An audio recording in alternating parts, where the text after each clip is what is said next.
Coração de um homem pode fazer planos, mas a resposta certa sempre vem das mãos do Senhor. Com essas palavras nós começamos esse novo dia. O nosso coração se volta para Deus com palavras de gratidão, reconhecimento, porque das mãos do nosso Deus provém toda a bondade, toda a grandeza, e nós o agradecemos porque Ele é magnificente sobre a nossa vida. Nessa manhã, quero deixar com você uma parte da palavra de Deus, do livro de Salmo, capítulo 104, o verso 1, onde o salmista Davi diz o seguinte: Bendize, ó minha alma, ao Senhor. Senhor, Deus meu, como Tu és magnificente. Subvertido de glória e majestade, Salmo 104, o verso 1. O meu pedido a Deus é que nessa manhã o Eterno visite o teu lar, visite a tua família, lhe cubra de bênçãos, de esperança, e que esse dia e que a nossa trajetória seja sempre construída ao lado do Senhor. E que em nenhum momento da nossa vida, por mais que sejamos tentados a abandonar o Senhor, que o nosso coração esteja tão entrelaçado com Ele que nós mantenhamos sempre seguros ao seu lado. Esse é o meu pedido ao nosso Deus nessa manhã sobre você e sobre a minha vida também. A cada manhã nós somos abençoados com um capítulo da Palavra de Deus. E nessa manhã eu quero convidar você a manter a Palavra de Deus aberta no livro de 2 Samuel, capítulo 5, verso 1 e o verso 2. Então todas as tribos de Israel vieram a Davi a Hebrom e falaram dizendo: Somos do mesmo povo que tu és. Outrora, sendo Saul ainda rei sobre nós, era tu que fazia entradas e saídas militares com Israel. Também o Senhor te disse: Tu apacentarás o meu povo de Israel e serás chefe sobre Israel. A graça de Deus nós não apenas conseguimos encontrar no Novo Testamento, mas nós também encontramos em grande abundância no Antigo Testamento. Como Deus foi misericordioso para com um homem, ser humano, chamado Davi. Davi teve que aprender, ao andar ao lado do Senhor, esconder a sua humanidade no Senhor. Andando ao lado do Senhor, escondendo a sua humanidade no Senhor, os frutos do Espírito passaram a surgir na vida de Davi. As boas obras que nós encontramos em Davi é resultado de uma vida escondida no Senhor, é resultado de uma vida ligada a Deus. Quanto mais nós nos submetemos à vontade do Senhor, mais Deus irá usar a nossa vida. E foi isso que Davi escolheu fazer na sua trajetória. Por 3 vezes, Davi permitiu que ele fosse ungido. A primeira se deu quando ele estava na casa do seu pai, diante dos seus irmãos. Samuel o ungiu para que no futuro ele se tornasse rei de Israel. Futuramente, quando ele foi levado para Judá, os anciãos da tribo de Judá o ungiram diante de Judá. E no futuro, quando ele foi entronizado diante de todas as tribos de Israel, em Hebrom, ali também ele recebeu uma terceira unção. Fica muito evidente para nós que Davi cria na bênção de Deus. Davi sabia que seria impossível governar uma nação sem ter a companhia do Senhor. Por isso que nessa manhã eu e você nós precisamos redirecionar a nossa vida. Que nós possamos a cada dia permitir que a bênção de Deus esteja sobre cada um de nós. Jamais se esqueça, a bênção que nós buscamos hoje não serve para amanhã. A bênção que nós estamos buscando hoje, ela serve para hoje. Se nós queremos ser abençoados amanhã, nós precisamos mais uma vez buscar aos pés do nosso Salvador. Era dessa forma que Davi vivia.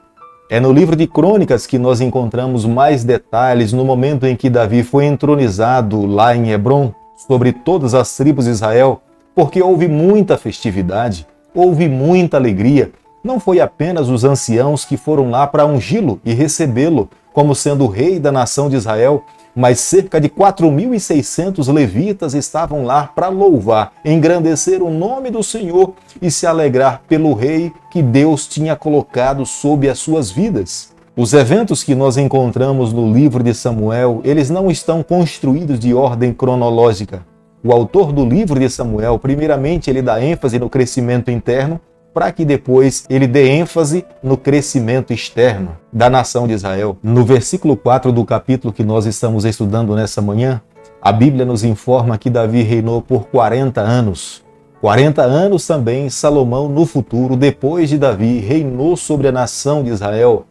Mas Davi não começou a reinar lá em Hebrom antes dos 37 anos.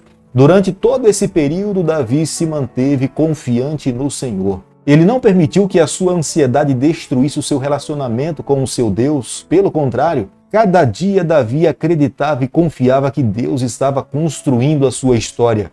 Se foi Deus mesmo que no passado lhe ungiu lá na casa do seu pai para se tornar rei da nação de Israel, no tempo de Deus, e seria a mão de Deus que lhe entronizaria no trono da nação de Israel.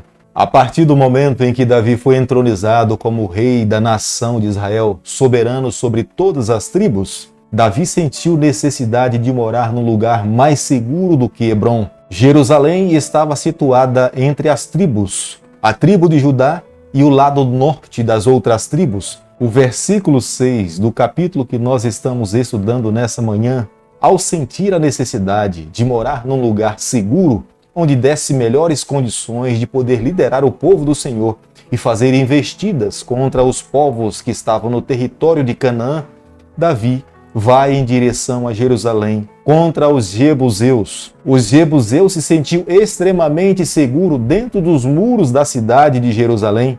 Acreditavam que ninguém conseguiria ultrapassar os limites dos seus muros, mas Deus conduz a liderança de Davi. Deus orienta Davi para que ele entrasse pelos dutos de água que abasteciam a cidade de Jerusalém. E foi dessa forma sutil que Davi e os seus soldados conseguiram prevalecer contra os jebuseus que moravam dentro de Jerusalém. Querido amigo, nessa manhã eu e você nós precisamos parar para fazermos uma reflexão. A nossa verdadeira segurança está somente em Jesus Cristo. Alguém pode se sentir seguro nessa manhã falando que tem um bom emprego, que tem uma excelente casa, que tem uma excelente conta no banco, mas nada disso não nos assegura uma verdadeira segurança. A nossa única verdadeira segurança está em Jesus Cristo. Somente aqueles que constroem um verdadeiro relacionamento com o Senhor descobrirão e saberão que ninguém nessa terra poderá nos roubar a paz que provém das mãos do Senhor. No versículo 11, nós encontramos menção aqui ao nome da cidade de Tiro. Era uma grande cidade, era uma grande fortaleza, mas ela dependia da agricultura de Israel para sobreviver. Ela não vivia independente da economia de Israel. 2 Samuel, capítulo 5, o verso 12, a Bíblia diz o seguinte: Reconheceu Davi que o Senhor confirmara sobre rei e que exaltara o seu reino por amor do seu povo. Enquanto as outras nações que estavam ao redor da nação de Israel confiavam nos seus carros, confiavam nas suas armas, confiavam no seu exército, Davi construía a unidade da nação de Israel com base na pessoa de Deus. Davi tinha entendido o verdadeiro papel do rei que Deus esperava que ele pudesse cumprir. Deus esperava que o rei ele fosse representante de Deus nessa terra. Ele deveria ser o responsável para unir o povo. Ele deveria ser responsável para instruir o povo a amar ao Senhor.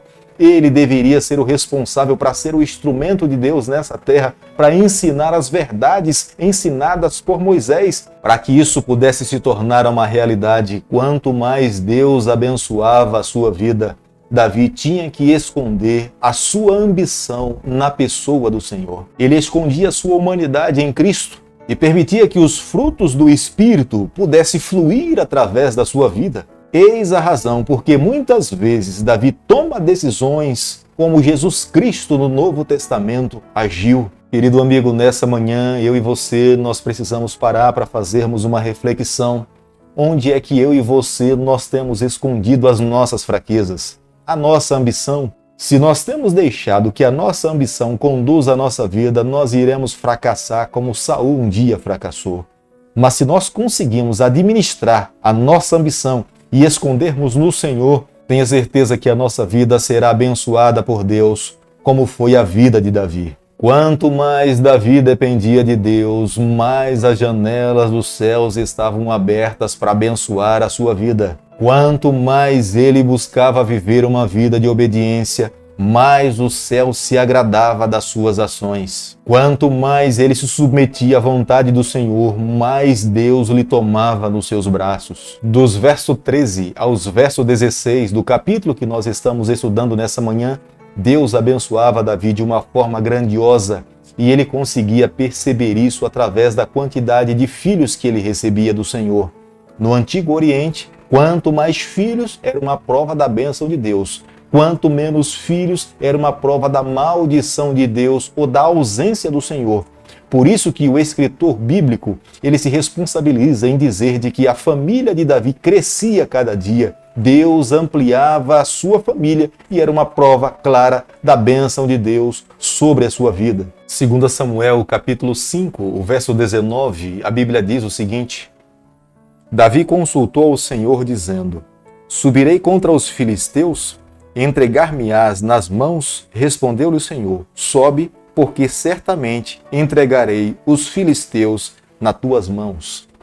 É muito evidente para nós, no capítulo 5 que nós estamos estudando nessa manhã, a submissão do rei Davi à vontade do Senhor. Davi queria construir a sua história sobre a condução de Deus. Ele sabia que viver uma vida sem a bênção de Deus era viver um dia insignificante. Mas viver um dia de 24 horas com a bênção do Senhor era viver a excelência do cristianismo. Primeiramente, esses fatos se deram na vida de Davi, para que futuramente Davi pudesse conquistar a cidade de Jerusalém. Mas o que eu gostaria de frisar nessa manhã, nessa parte da Bíblia, já no final do capítulo, é que Davi busca viver uma vida de dependência do Senhor. Primeiramente, ele consulta a Deus. Deus lhe responde. Deus detalhadamente lhe mostra como é que ele deveria atacar os filisteus. Enquanto Davi imaginava que o confronto deveria se dar frente a frente, Deus fala para Davi: vai pela retaguarda. Davi deixa de lado a sua estratégia e segue a orientação de Deus, e Deus lhe concede a vitória. Querido amigo, nessa manhã, a minha pergunta para você: o quanto você está disposto para abrir mão das suas estratégias para seguir as estratégias do Senhor? Está você disposto em deixar de lado a sua vontade para seguir a vontade do Senhor? Dá para você entender o que é um homem segundo o coração de Deus? Davi estava disposto de abrir mão das suas vontades para obedecer ao Senhor. Quando Deus falava com Davi, a fala de Deus para Davi era soberana sobre a sua vontade. Por mais que o seu coração tivesse sonhos e planos e projetos, mas diante da vontade e da fala de Deus, a fala do Senhor para Davi era soberana. Nessa batalha, Deus concedeu a vitória a Davi e aos seus soldados. Vale a pena confiar na condução de Deus, na liderança do Senhor sobre as nossas vidas. Querido amigo, nessa manhã, ao concluirmos o capítulo 5 do livro de 2 Samuel, eu e você, nós precisamos chegar às seguintes conclusões. Nós precisamos a cada dia construir um relacionamento sólido com o Senhor, como Davi um dia construiu. Viver da mesma forma submissa que Davi vivia ao Senhor. Os nossos ouvidos precisam estar atentos ao ouvirmos a vontade de Deus sobre a nossa vida. E o nosso coração precisa ser humilde o suficiente para nos humilharmos diante de Deus e permitirmos que Ele conduza a nossa trajetória. Jamais deveríamos fazer planos na nossa vida sem primeiramente consultarmos qual é a vontade de Deus para a nossa vida. Muitas vezes nós fazemos planos, mas nós precisamos aprender a esperar no Senhor. Davi aprendeu essa lição em momentos difíceis na sua vida, sendo perseguido por Saul, tendo a oportunidade de tirar a vida do seu adversário. Mas Davi aprendeu a esperar no tempo de Deus. E ao esperar pelo Senhor, Deus o recompensou abundantemente. Deus lhe colocou sobre líder de todo o seu povo da nação de Israel. Se nós permitirmos que Deus conduza a nossa vida, isso não significa que nós não teremos dias difíceis. Teremos, mas nós também teremos a companhia do nosso Deus ao nosso lado. Isso é o suficiente para que nós possamos alcançar as nossas vitórias. É viver uma vida dependente no Senhor. Por isso que nessa manhã eu convido você, eu convido para que nós possamos nesse momento clamar pela bênção dele sobre a nossa vida. E a cada dia, a cada manhã, nós possamos nos voltar aos seus pés, clamarmos, pedirmos e suplicarmos pela companhia dele ao nosso lado. Querido Pai, nas tuas mãos nessa manhã nós nos colocamos, confessamos as nossas falhas, mas a cada dia, Senhor, nós queremos viver uma vida dependente do Senhor. Nos toma nos teus braços, perdoa as nossas falhas, nós oramos, nós pedimos e o fazemos em nome de Jesus. Que o Senhor te abençoe e te guarde, que Ele faça resplandecer o seu rosto sobre você, que Ele tenha misericórdia de você, que sobre você nessa manhã Ele levante o seu rosto e conceda a sua paz em nome de Jesus. Amém.